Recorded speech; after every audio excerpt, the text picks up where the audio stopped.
నారాయణ ఆది నారాయణ. ఓం నారాయణ ఆది నారాయణ ఛానల్ను ఆదరిస్తున్న గురు బంధువులకు స్వాగతం, సుస్వాగతం.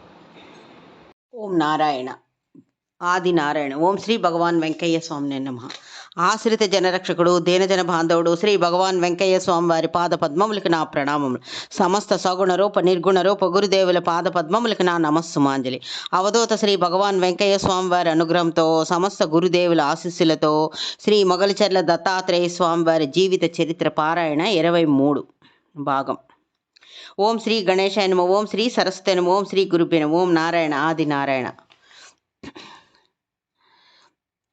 శ్రీ మొగలిచెర్ల దత్తాత్రేయ స్వామి వారి ఆశ్రమం బావిలో నీరు పుష్కలంగా పడింది. ఆ మాటే శ్రీధర్రావు గారు మాలకొండ వెళ్ళినప్పుడు శ్రీ స్వామి వారికి చెప్పారనమాట. శ్రీ స్వామివారి ఎప్పటిలాగే ప్రసన్నంగా చూశారు. అలాగే ఒక మనిషిని ప్రత్యేకంగా చినమేరా శెట్టి వారి వద్దకు కూడా ఈ విషయం తెలియజేసి రమ్మని గొట్టిగుండాల గ్రామానికి పంపించారను. ఇక ఆశ్రమ నిర్మాణానికి మేరా శెట్టి గారు సమాయత్తం కావాలి. శ్రీ స్వామివారు నిర్ణయించిన శంకుస్థాపన ముహూర్తం కూడా దగ్గర పడుతుంది. ఈ లోపల మీరా శెట్టి గారి దంపతులు మొగలిచెర్ల వచ్చారు. శ్రీధర్రావు గారితో, ప్రభావతి గారితో అన్ని విషయాలు మాట్లాడి శంకుస్థాపన రోజు చేయవలసిన పూజా కార్యక్రమాలు, అందుకు కావలసిన వస్తువులు ఏర్పాటు చేసుకోవడం మొదలైన విషయాలన్నీ వారు చర్చించుకున్నారు. శ్రీ స్వామి వారి ద్వారా శ్రీధర్రావు దంపతులకు పరిచయమైన రెండవ వారు శ్రీ మేరాశెట్టి దంపతులు అనమాట. అంతకుముందు శ్రీ చెక్కా కేశవులు గారి పరిచయం కావడం, ఆ కుటుంబంలో ఒకరుగా కలిసిపోవడం మనం ఇదివరకే తెలుసుకున్నాం. సరిగ్గా శ్రీ స్వామివారి నిర్ణయించిన రోజే మీరాశెట్టి దంపతులు మొగలిచెర్ల గ్రామ సమీపాన గల పకీరిమాన్యం అనబడే ఒక బీడు భూమిలో ఒక సాధకుడు తన సాధన కొరకు కావలసిన ఆశ్రమ నిర్మాణానికి శాస్త్రోక్తంగా శంకుస్థాపన చేశారు.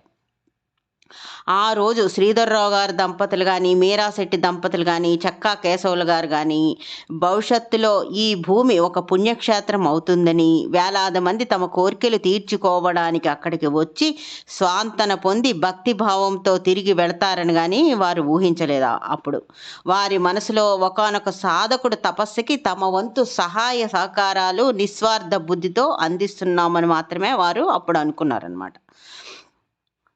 మీరాశెట్టి గారు ఈ శంకుస్థాపన చేయడం కోసం తనకున్న ముఖ్య బంధువులందరినీ పిలిచారు. ఆ రోజు అందరూ అక్కడే భోజనాలు చేసి వెళ్ళిన తర్వాత ఈ మీరాశెట్టి గారు శ్రీధర్రావు గారితో ఇలా అన్నారనమాట. తాను తన భార్య ప్రతి వారంలో 2-3 రోజులు ఉండి పనులు పర్యవేక్షిస్తామని, మిగిలిన రోజుల్లో శ్రీధర్రావు గారిని చూడమని చెప్పి గొట్టిగుండాల గ్రామానికి వారు వెళ్ళిపోయారు. నిజానికి మీరాశెట్టి దంపతుల త్యాగం వెలకట్టలేంది. వారుండే గొట్టిగుండాల గ్రామం నుంచి ఆశ్రమ నిర్మాణం స్థలం వరకు మధ్యలో సుమారు 13-14 కిలోమీటర్ల దూరం ఉంటుంది. 50 ఏళ్ళు పైబడిన వయసులో ఆ భార్యాభర్తలు ఇద్దరూ అంత దూరం నడిచి వచ్చేవారు. స్థలం చదును చేయించడం దగ్గర నుంచి ప్రతి పని చూసుకునేవారు. రాత్రికి మొగలిచెర్ల చేరి శ్రీధర్రావు గారింట్లో బస చేసేవారు. ఆ రోజుల్లో వారు పడిన కష్టం కళ్ళారా చూసిన వారికి అర్థమవుతుంది వాళ్ళు ఎంత కష్టపడుతున్నారు అన్నది. ఆ దంపతులకి సంతానం కూడా లేదు. శ్రీ స్వామివారికి ఈ రకంగా సేవ చేస్తే సంతానం కలుగుతుందేమో అన్న భావన కూడా రాకుండా స్వామివారు ముందే వారికి చెప్పారనమాట, మీకు సంతాన యోగం లేదు అని ఎప్పుడో తేల్చి చెప్పారని ఈ మీరాశెట్టి గారే ఎప్పుడూ చెప్తూ ఉండేవారనమాట. వీరికి సంతానం కలుగుతుంది, అందుకే వీరు ఇలా చేస్తున్నారు, ఈ ఆశ్రమ నిర్మాణంలో పాలు పంచుకుంటున్నారు అనే భావన కూడా లేదు. ఎందుకంటే ఇది వరకే వారికి సంతాన యోగం లేదని శ్రీ స్వామివారు వారికి చెప్పారనమాట. ఏ కోరిక లేకుండా నిష్కామంగా స్వామివారి సేవలో ఈ విధంగా వారు తరించారనమాట. ఏ కోరిక లేకుండా నిష్కామంగా శ్రీ స్వామివారి శ్రీ మొగలిచెర్ల దత్తాత్రేయ స్వామివారి సేవలో తరించారు ఈ మీరాశెట్టి దంపతులు. స్థలం అంతా చదును చేసిన తర్వాత పునాది తవ్వకాలు మొదలుపెట్టారు. శ్రీధర్రావు గారు మాలకొండకు వెళ్ళినప్పుడల్లా మొగలిచెర్ల జరుగుతున్న పురోగతి శ్రీ స్వామివారికి చెప్పేవారు. పునాదులు తీయడం అయిపోయిన తర్వాత తాను శ్రీధర్రావు దంపతులతో మాట్లాడదలిచానని ఒకసారి శ్రీ మొగలిచెర్ల దత్తాత్రేయ స్వామివారు ఒక మనిషి ద్వారా చెప్పి పంపించారనమాట. అప్పుడు శ్రీధర్రావు గారు, ప్రభావతి అమ్మగారులు ఇద్దరు శనివారం నాడు మాలకొండకు వెళ్ళి పార్వతీదేవి మఠం వద్ద శ్రీ స్వామివారిని కలిశారు.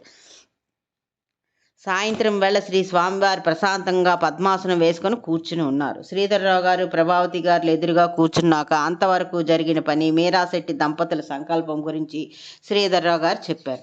శ్రద్ధగా ఉన్న శ్రద్ధగా అంతా విన్నారు. శ్రీ స్వామివారు అప్పుడు ఇలా అన్నారు, నేను ఇప్పుడు మీ వెంట అక్కడికి వచ్చి అక్కడే ఉండి ఆశ్రమ నిర్మాణాన్ని స్వయంగా చూసుకుంటాను అని అన్నారనమాట. దాంతో ఆ మాట వినగానే ఈ శ్రీధర్రావు దంపతులు ఒక్కసారిగా ఉలికి పడ్డారు.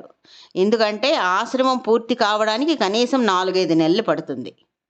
ఈయన ఇప్పుడే వచ్చేస్తే ఈయనకి వసతి ఎక్కడ ఏర్పాటు చేయాలి, ఇంత హఠాత్తుగా వచ్చేస్తే ఏర్పాట్లు ఎలా చేయాలి అని వారు స్వామివారికి, దత్తాత్రేయ స్వామివారికి నచ్చజెప్పబోయారు. కానీ శ్రీ స్వామివారు వీళ్ళిద్దరికీ తన చిరునవ్వే సమాధానంగా చూస్తూ ఉన్నారు. ఒప్పుకోలేదు స్వామివారు. శ్రీ స్వామివారు మెల్లిగా లేచి తాను కూర్చున్న అరుగు మీద నుంచి కిందకు దిగి పార్వతీ అమ్మవారి పాదాలకు సాష్టాంగ నమస్కారం చేసి దండం, కమండలం, జింక చర్మం అన్నీ ఒక పక్కన పెట్టి ఒక చిన్న వస్త్రాన్ని మొల చుట్టూ కట్టుకొని ప్రక్కనే సర్దుకొని ఉంచుకున్న దండ, కమండలాలు, జింక చర్మాన్ని తీసుకొని వీళ్ళిద్దరి దగ్గరకు వచ్చి ఇలా అన్నారు, ఇక వెళ్దాం పదండి అని అన్నారు. నిర్ఘాంతపోయి చూస్తున్న శ్రీధర్రావు, ప్రభావతి గారికి ఏం చెయ్యాలో ఏం చెప్పాలో తెలియలేదు. యాంత్రికంగా శ్రీ స్వామివారి వెంట పార్వతీదేవి మఠం ముందు ఉన్న మెట్ల మార్గం వైపు కదిలారు. ఓం నారాయణ, ఆది నారాయణ.